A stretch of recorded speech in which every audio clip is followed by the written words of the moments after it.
Hello दोस्तों, स्वागत है फिर से हमारे यूट्यूब चैनल में एक नई सच्ची कहानी के साथ, एक नई सच्ची घटना के साथ। दोस्तों, आज की जो कहानी है वो उत्तराखंड के जोधपुर की कहानी है। जोधपुर में एक छोटा सा इलाका है, उसमें 2 कॉल गर्ल्स रहती थी जो जिसे लोग पार्ट टाइम के लिए, मतलब 2-4 घंटे के लिए, या फिर ये बोल सके कि पूरी पूरी रात के लिए लड़कियां बुलाते थे और उन्हें उनके साथ संबंध बनाते थे, इंजॉय करते थे और इसके बाद उन्हें उनकी कीमत देके उन्हें छोड़ देते थे। उन्हीं की कहानी है और कहानी बहुत ही अच्छी इंटरेस्टिंग है। तो दोस्तों, वीडियो को फुल वॉच करना, इसकी बिल्कुल भी मत करना और वीडियो को ज़्यादा से ज़्यादा लोगों में शेयर भी करना, क्योंकि इस कहानी से आप कुछ ना कुछ ज़रूर सीखोगे। तो देर किस बात की दोस्तों, बढ़ते हैं वीडियो में आगे। लेकिन उससे पहले हमेशा की तरह एक ही रिक्वेस्ट है कि जो भी अभी हमारे चैनल पे नया है तो प्लीज़ चैनल को सब्सक्राइब कर दीजिए, बेल आइकन को प्रेस करके वीडियो को एक लाइक ज़रूर कर देना। दोस्तों, आपका एक लाइक और एक सब्सक्राइब हमें बहुत ज़्यादा मोटिवेट करता है। तो अब समय को ज़ाया ना करते हुए बढ़ते हैं वीडियो में आगे और बताते हैं कि आखिर इन 2 लड़कियों ने ऐसा क्या किया था जिससे कहो तो ज़िंदगी बन भी सकती है और ज़िंदगी बर्बाद भी हो सकती है। चलिए दोस्तों, बढ़ते हैं वीडियो में आगे, बताते हैं विस्तार से। उत्तराखंड में जोधपुर में एक छोटा सा इलाका है, उसी में 2 कॉल गर्ल्स रहती थी। बहुत ही बेस्ट फ्रेंड थी, अच्छी थी। एक दिन उनके पास एक कॉल आता है और एक व्यक्ति कहता है एक व्यक्ति के पास जाना होता है। लेकिन दोस्तों, उसी टाइम उस लड़की की तबीयत बहुत ज़्यादा ख़राब हो जाती है। तभी वो अपनी जगह पे अपनी बेस्ट फ्रेंड को भेजती है और जब बेस्ट फ्रेंड को पता चलता है कि उसके काम के वहाँ डबल पैसे मिल रहे हैं, इसके बाद तो वो अपनी फ्रेंड का पत्ता ही साफ कर देती है। इसके बाद दोनों में थोड़ी बहुत कहासुनी होती है, नोक-झोंक हो जाते हैं और दोनों में आपस में झगड़ा हो जाता है। इसके बाद वो अपना अलग करने लगती है और दूसरी लड़की अपना अपना अलग करने लगते हैं। उसी का फ़ायदा एक जेंट्स उठाता है, जो उन 2 लड़कियों में से एक जो लड़की थी वो शादीशुदा थी। वो अपने पति को छोड़कर अपने मायके में रह रही थी। तभी अचानक ही एक दिन उसका पति मिलता है और तो वो बताते हैं कि जीजा जी, आपकी जो पत्नी है वो एक लेडीज़ के साथ मिलकर धंधा करती है, गलत काम करती है। दोस्तों, इस बात पर उसके हस्बैंड को यकीन नहीं हो रहा था, क्योंकि जो लेडीज़ थी वो अपने पति को छोड़कर ससुराल में, मायके में रह रही थी, ससुराल में भी नहीं रह रही थी। अब इस बात पे वो व्यक्ति बहुत ज़्यादा परेशान हो रहा था, उसके ससुराल वाले भी बहुत ज़्यादा परेशान थे कि ये कैसी बहू है जो ससुराल में नहीं रहती है बल्कि मायके में ही पड़ी रहती है। लेकिन दोस्तों, वो तो वहाँ पे धंधा कर रही थी, तो इस वजह से उसका मायके में रहना बहुत ज़रूरी था, क्योंकि ससुराल से वो जा नहीं सकती थी। और यहाँ तक कि वो हमेशा से अपने पति को ही दोष देती कि ये दहेज मांगता है या ये परेशान करता है, इस वजह से ये ससुराल नहीं जाती। लेकिन ऐसा कुछ भी नहीं था, लड़की ही गलत थी जो वो धंधा करने के चक्कर में अपनी ससुराल नहीं जाती थी। दोस्तों, जब उसे यकीन नहीं होता है कि उसकी पत्नी ये सब कर रही है, इसके बाद वो जो लड़की होती है वो उसे उस लेडीज़ का नंबर देती है जिसके साथ वो मिलकर काम कर रही थी। इसके बाद वो वहाँ से चला जाता है, कुछ टाइम आराम करता है। इसके बाद शांति से काम लेता है, ठंडे दिमाग से। कुछ समय के बाद वो उस लेडीज़ के पास फ़ोन करता है और कहता है, मैडम एक लड़की भेज दीजिए, मुझे थोड़ा टाइम पास करना है, एंजॉय करना है। तो वो लेडीज़ पूछती है कि आपको जो लड़की चाहिए वो पार्ट टाइम के लिए चाहिए या फुल टाइम के लिए, मतलब कि 2-4 घंटे के लिए चाहिए या फिर पूरी नाइट के लिए चाहिए। तभी वो व्यक्ति कहता है, मैडम पूरी नाइट के लिए चाहिए, फुल नाइट के लिए चाहिए। तो वो लड़की कहती है कि इसके लिए तो एडवांस लगेगा। वो व्यक्ति कहता है, कोई बात नहीं मैडम, पहले आप हमें फ़ोटो भेजो कि आप किस टाइप की लड़की भेज रही हो। जो मुझे पसंद होगा मैं वही लड़की सेलेक्ट करके आपको बता दूंगा, इसके बाद आप वही लड़की भेज दीजिए। इसके बाद वो औरत पता करती कि आखिर ये व्यक्ति ठीक है, सही है, ऐसा तो नहीं कोई पुलिस अफसर ही हो जो इस तरीके से बात करके हम लोगों को फंसा दे। इसके बाद जब उससे पूछताछ की जाती है तो वो एक नॉर्मली इंसान निकलता है।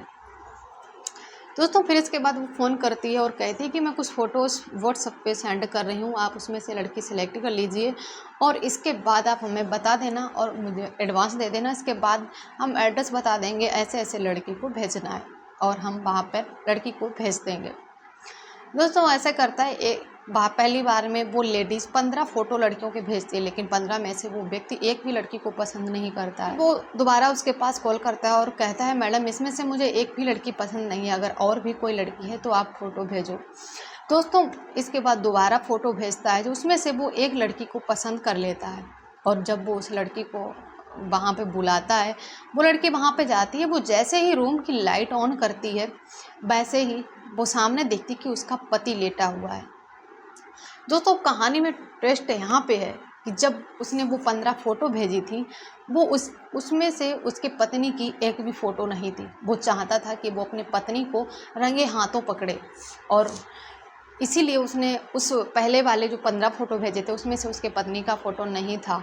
इसके बाद जो दूसरी बार फ़ोटो भेजे, उसमें उसने की पत्नी का जब फ़ोटो देखा तो वो बहुत ज़्यादा हैरान और परेशान हो गया। जब वो परेशान हो गया तभी उसने कहा कि मुझे ये वाली लड़की चाहिए। इसके बाद जब वो अपनी पत्नी को वहाँ पर बुलाता है तो देखता है, जब पत्नी उसे देखती है सामने तो कहती है, तुम यहाँ कैसे?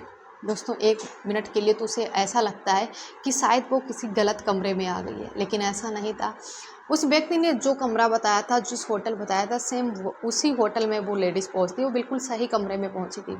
यहाँ तो उसके पति ने ही उसे बुलाया था, क्योंकि वो उसे रंगे हाथों पकड़ना चाहता था।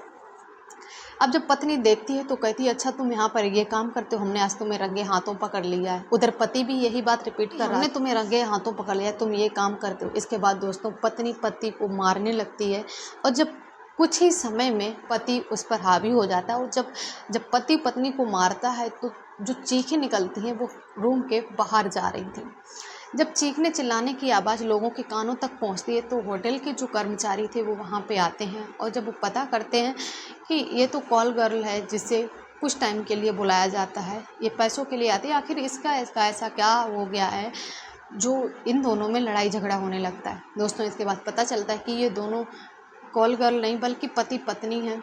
इसके बाद लोग समझ जाते हैं कि इनके घर का मैटर अब होटल तक आ गया है। इसके बाद उन दोनों को होटल से निकाल देते हैं बाहर और पुलिस को बुला देते हैं। जब पुलिस आती है, जब पुलिस पूछताछ करती है, तब वो पत्नी कहते हैं कि हम इनके साथ इसी वजह से नहीं रहते हैं क्योंकि ये नाजायज़ औरतों से संबंध रखते हैं, और इसके बाद ये दहेज की मांग करते हैं, मुझे परेशान करते हैं। आज तो हमने इन्हें रंगे हाथों पकड़ लिया। अब पति का भी यही कहना था कि ये गलत काम करती है, धंधा करती है, हमने इसे रंगे हाथों पकड़ा, हमने इसे कॉल करके बुलाया तब ये आई है। दोस्तों अब पुलिस बहुत ज़्यादा कंफ्यूज हो चुकी थी, क्यों किसी को कुछ भी समझ में नहीं आ रहा था। इसके बाद उस लड़की को बुलाया जाता है जिसने उसके बारे में बताया था और जिसने नंबर दिया था। दोस्तों इसके बाद जब वो लड़की आती है तो अच्छे से पूछताछ होती है, तो वो लड़की सारा सच्चाई बता देती है। दोस्तों इसके बाद उन लोगों को समझाने के बाद उन लोगों को तो छोड़ दिया जाता है, लेकिन जो बीच में दलाली कर रही थी जो लेडीज़ थी, उस लेडीज़ को पकड़कर जेल में डाल दिया जाता है।